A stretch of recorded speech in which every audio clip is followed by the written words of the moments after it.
যাই, দিদি তো এই সময় বাড়িতে নেই। আমি তাহলে ওর ভাগের মিষ্টিটা খেয়ে নিই। মিষ্টিটা খুব সুন্দর। দিদি আমাকে বকবে, আমি লুকিয়ে লুকিয়ে খেয়ে নিই।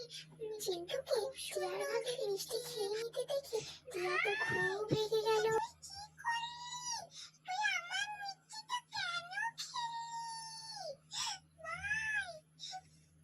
এইদিকে তো টিয়া আর চিন্টু দুষ্টুমি চলতেই থাকলো। অন্যদিকে তাদের মা জল নিয়ে বাড়িতে চলে আসে। কলতলাতে প্রচুর ভিড়। অনেক দাঁড়ানোর পর একটু জল পেলাম। ওহ বাবা, আজ তো প্রচুর খাটাখাটনি হলো।